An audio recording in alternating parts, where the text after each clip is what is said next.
할렐루야. 153 저녁교로 오신 여러분들을 주님의 이름으로 환영하고 축복합니다. 오늘도 귀하고 복된 이 저녁 시간이 여러분들의 인생의 최고의 시간이 되기를 간절히 소망하겠습니다. 먼저 하나님의 말씀 보도록 합니다. 히브리서 2장 1절에서 4절 말씀까지 보겠습니다. 히브리서 2장 1절에서 4절 말씀입니다. 우리 같이 한 목소리로 다 함께 봉독하도록 하겠습니다. 시작. 그러므로 우리는 들은 것에 더욱 유념함으로 우리가 흘러 떠내려가지 않도록 함이 마땅하니라. 천사들을 통하여 하신 말씀이 견고하게 되어 모든 범죄함과 순종하지 아니한 자들이 공정한 보응을 받았거든. 우리가 이같이 큰 구원을 등한시 여기면 어찌 그 보응을 피하리요. 이 구원은 처음에 주로 말씀하신 바요 들은 자들이 우리에게 확증한 바니 하나님도 표적들과 기사들과 여러 가지 능력과 및 자기의 뜻을 따라 성령이 나누어 주신 것으로서 그들과 함께 증언하셨느니라. 아멘. 사람마다요 인생관이 다 다릅니다. 이 세상에 존재하는 많은 사람들은요 자기 방식대로 살아가기 때문에 다양한 인생관이 존재한다라는 것이죠. 그 중에 대표적인 두 가지가 바로 첫 번째 부류의 인생관을 가진 사람들은 흘러가는 대로 사는 사람들입니다. 흘러가는 대로 사는 삶. 크게 분쟁하지 않고 다투지 않고 다수의 사람이 이렇게 하자 하면 그냥 이렇게 저렇게 하자 이렇게 하고 저렇게 하자 하면 저렇게 하고 그냥 살아가는 거예요. 자, 반면에 또 다른 부류의 사람들은 꼼꼼하게 따져보면서 자기 주장을 하는 사람들입니다. 이것이 옳은지 그른지를 분별하고 판단하죠. 꼼꼼하게 따져보는 사람의 입장에서 흘러가는 대로 사는 사람들은 이해할 수가 없는 거예요. 반면에 흘러가는 대로 살아가는 사람들은 따지는 사람들이 피곤합니다. 그러면 하나님을 믿는 우리들은 어떻게 살아야 될까요? 우리는 본질적인 것은 따져보고 그리고 확인해 봐야 된다는 거예요. 영적인 것은 더욱 그러합니다. 하나님께서 어떻게 구원을 주셨는지, 어떻게 이 말씀을 적용하며 악의 권세와 싸워 이겨야 할지를 따져보지 않으면 번번이 우리는 사단에게 질 수밖에 없다라는 거죠. 그런 맥락에서 히브리서 기자는 흘러 떠내려 가지 않도록 주의하라라고 우리들에게 권면하고 있습니다. 즉 본질에 대한 문제는 흘러가는 대로 살아서는 안 되는 것이라고 주의를 주고 있는 것이죠. 자, 1절 말씀 볼까요? 그러므로 우리는 들은 것에 더욱 유념함으로 우리가 흘러 떠내려가지 않도록 함이 마땅하니라. 흘러 떠내려가지 않도록 함이 마땅하다라고 말씀을 합니다. 들은 것에 유념을 하라고 하는데 들은 것은 무엇일까요? 그것은 3절에 말씀하고 있습니다. 우리가 이같이 큰 구원을 등한시 여기면 어찌 그 보응을 피하리요. 이 구원은 처음에 주로 말씀하신 바요 들은 자들이 우리에게 확증한 바니 라고 그랬습니다. 자, 들은 것은 뭐입니까? 구원에 대한 가르침이라는 거예요. 구원에 대한 가르침을 흘려보내는 것은 심각한 문제가 아닐 수 없으니 흘려 떠내려가지 않도록 붙잡고 유념하는 것이 좋겠다라고 지금 사도 바울이 말하고 있는 것이죠. 자, 그렇다면 구원을 누가 처음 말씀하셨습니까? 처음 주로 말씀하신 바라고 말을 하거든요. 곧 예수 그리스도께서 구원에 대한 진리를 말씀해 주셨습니다. 예수님께서 사도들에게 전하셨고 또 사도들이 성도들에게 전해 주었습니다. 그렇다면 예수님은 구원에 대해서 어떻게 말씀하셨습니까? 예수님이 구원에 대해서 말씀하실 때에 행위 구원을 말씀하신 적은 한 번도 없습니다. 예수님이 내 안에 있으라고 말씀하셨을 뿐이에요. 나는 포도나무요 너희는 가지니 내가 너희 안에, 너희가 그 내 안에 있으면 많은 열매를 맺게 될 것이라고 말씀하지 않았습니까? 어떤 행위를 통해서 구원을 얻는 것이 아니라 공생의 3년 동안 기회가 있을 때마다 너희들은 내 안에 거해야 된다. 내 안에 거해야 된다라고 말씀하셨다라는 거예요. 여러분, 그러면서 예수님이 어떤 비유를 말씀하셨죠? 과부와 바리새인이 헌금하는 그런 비유를 말씀하셨습니다. 바리새인은 엄청난 금액을 헌금했고 과부는 2렙돈을 헌금 드렸어요. 예수님께서 이 모습을 보시고 과부가 자신의 생활비 전부를 드렸으니 훨씬 더 많이 드렸다라고 과부의 헌금을 칭찬해 주십니다.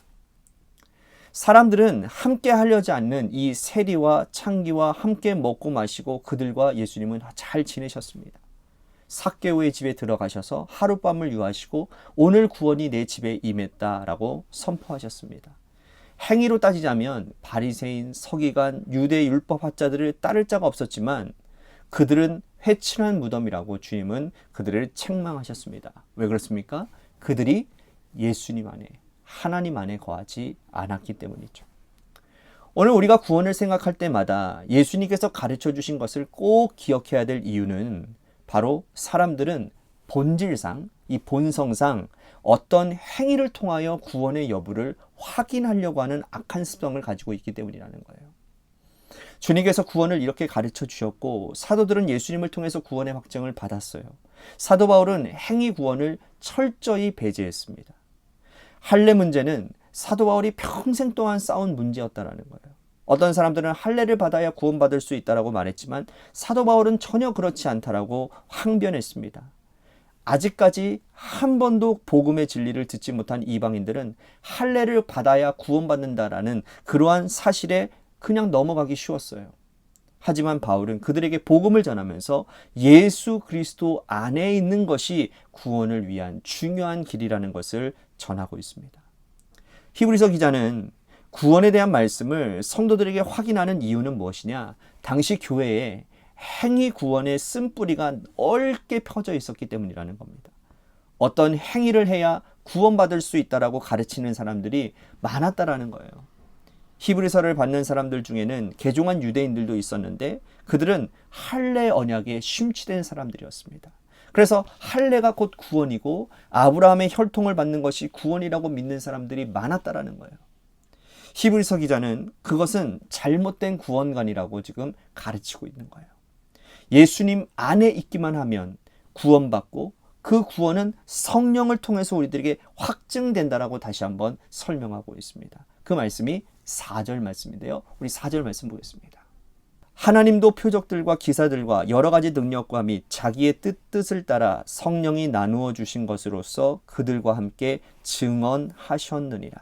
예수 그리스도 안에 있기만 하면 성령이 우리와 함께 하시고 우리가 구원받은 것을 확실하게 증언해 주심을 오늘 이 말씀이 한 번 더 확인해 주고 있는 거죠.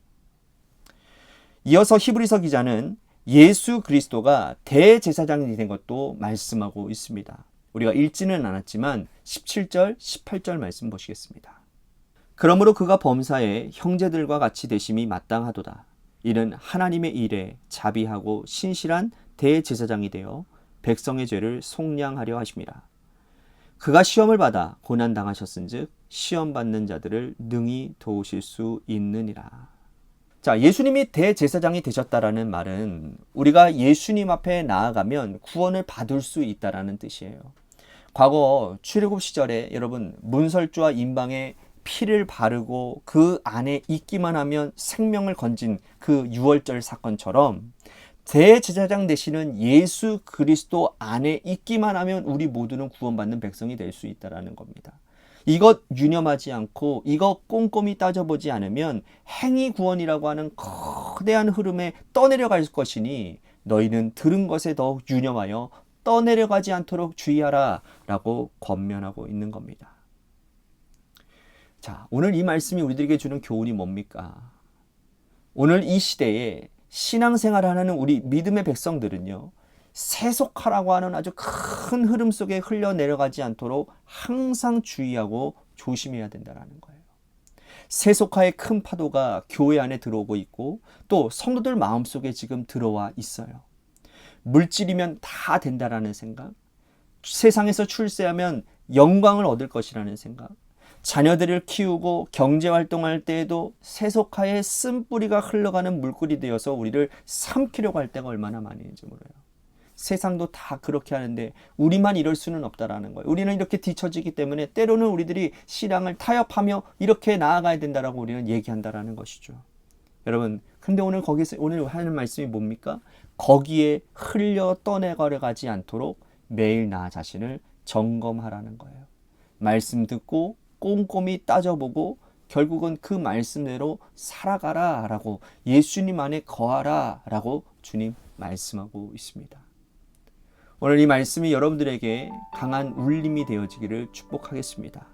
구원의 진리를 붙잡고 행위의 구원에 흔들리지 않도록, 세속화의 물결이 교회를 삼키지 않도록, 나를 삼키지 않도록, 우리 가정을 삼키지 않도록 하나님, 내가 주님 안에 거하기를 원합니다. 이렇게 우리 같이 간절히 하나님 앞에 결단하며 기도하기를 소망하겠습니다. 또 한 가지, 우리 교회를 위해서 간절히 기도합시다. 하나님이 세워주신 주님의 몸된 교회가 주님의 뜻 가운데 바로 설 수 있는 교회가 되게 하시고, 하나님께서 세워주신 직분자들 한 사람 한 사람들이 성령 충만하여 주님의 교회가 더욱더 튼실하게 영적으로 또한 사랑으로 하나 되며 옥뚝 서져가는 그런 교회가 되게 달라고, 또한 재개발 가운데 놓여져 있는 교회를 위해서도 여러분 간절히 기도해 주시기를 바랍니다. 또한 우리 김호중 권사님을 위해서 간절히 기도했으면 좋겠습니다. 아직 이제 눈 수술이 아직 남아 있는 가운데 있는데요.